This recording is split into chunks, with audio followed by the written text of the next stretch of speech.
What's up, everybody? Welcome to the Stocks channel. My name is Cory, and today in the stock market we saw all of the indices going down just slightly. First up, we're going to take a look at the NASDAQ 100 Triple Qs ETF. So let's crack open this chart and see what's going on in the stock market today. Alright, so we saw the Triple Qs closing down 0.5% today, and we did get a third day in a row price action close over top of that 20 simple moving average. However, we're still closing below the 5 EMA, the 13, and the 50 EMA, so we still don't have that bullish price action, which we need to close back above the 50 EMA.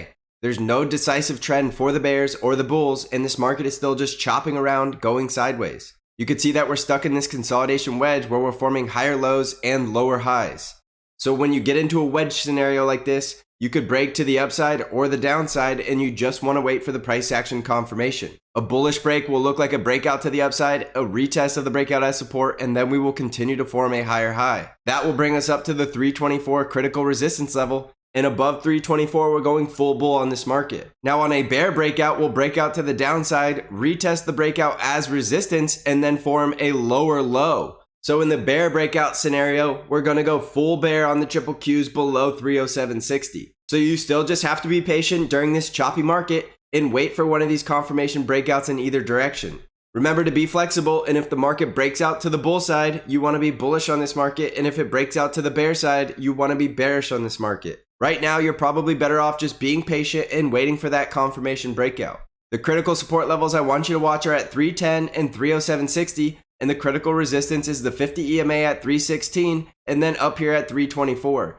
If we do get a bull breakout, there's not going to be much resistance to the upside, and it should be a very explosive breakout. To the bear side breakout, we do have critical support levels at 310 and 307.60, so it will be a much slower process in the event that we do get a bear breakdown. So continue to watch the price action on the triple Qs because we are due for a big move very soon when we break out of this wedge.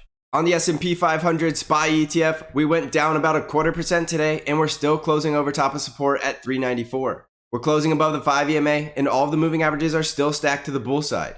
You're going to get resistance right around the previous all-time high at 397, and a break and close over 397 should bring us up to our price target at 404.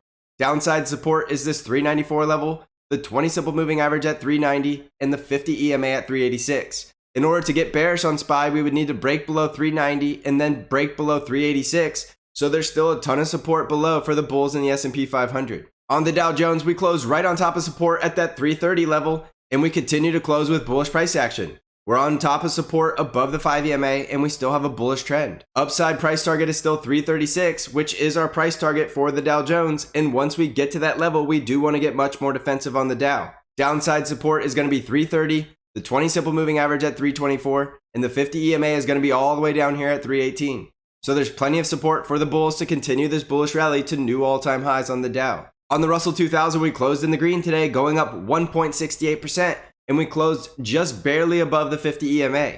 We came into that resistance level around 218 and failed to break out above it. However, we did get a price action close back above the 50 EMA, which is a step in the right direction for the bulls. However, this is a bearish trend building up, and we have spent quite a few days below the 50 EMA, so I'm not sure I would trust this bull breakout to the upside until we get a confirmation break above resistance at 218 and a few days in a row closing back above the 50 EMA.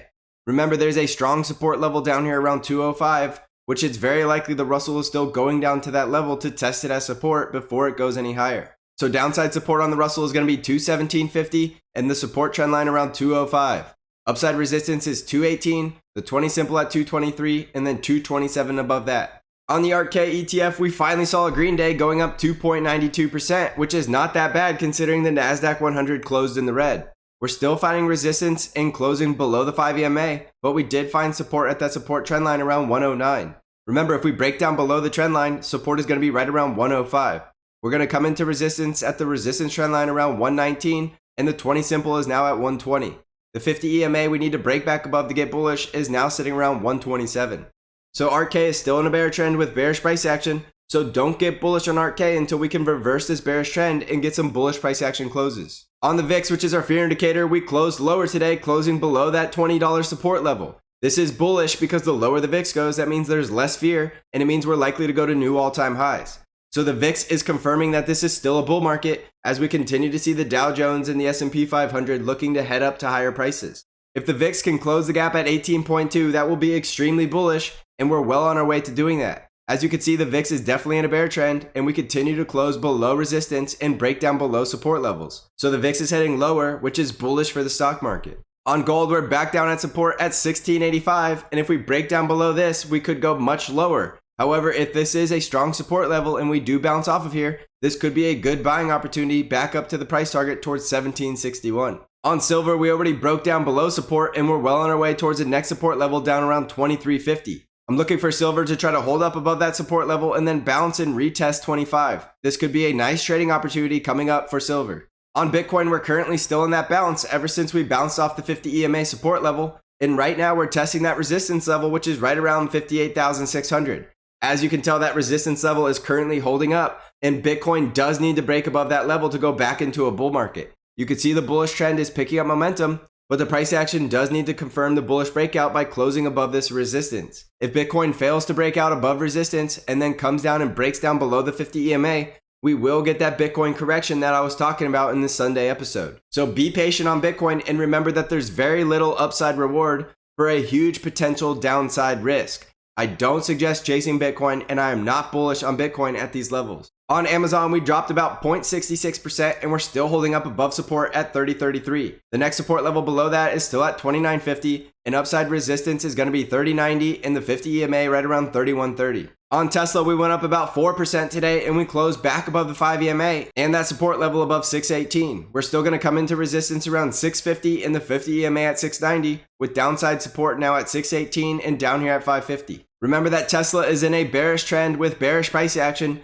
so don't get bullish on Tesla until it can go back into a bull market. On Apple, we dropped about 1.2% today and we did close just below that support level at 120. It looks like we are finding support around 119, and Apple is really just going sideways around this support level, and it's not really going up or down very much, and it's just chopping around. Apple does have some bearish trending, and the price action is still closing below all of the moving averages, so the bears are still in full control of Apple, and if they can break the support level at 119, they're likely going to bring Apple all the way back down to 116. So watch support levels on Apple at 119 and 116, and you now will have resistance above at 120, 121, and 123. On the financial sector, we went up about 0.7% today, and we're regaining that bullish trend with the bullish price action. The financial sector is looking good yet again, and it's going back into that bull market. On the industrials, we went up 0.44%, and we're still holding up with bullish price action and a very strong bull trend.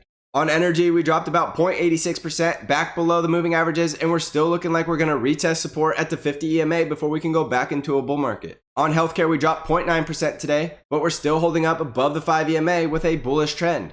Healthcare looks like it's getting ready to go back into a bull market. So going back to the S&P 500, we can still see some bullish indications in a lot of the sectors, and it still looks like the S&P 500 can still move up to our price target at 404.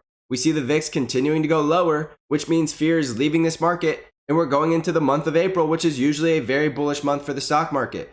Going into a bullish month with a low fear indicator and bullish sectors, especially if the tech sector decides to join the bull rally, could be very bullish for the stock market as a whole. But continue to watch the price action and the trends very closely and be ready to be very flexible if we see something shifting in this market. Also remember that the Stocks Channel Discord, I'm giving intraday updates and brand new trade ideas each and every week. If you're interested in joining the Stocks Channel Discord community, you can find out how to join by clicking on the link in the description of the video. Next up is our trade idea, which is still Shopify, and we still see Shopify holding up at that last buy target right around 1035.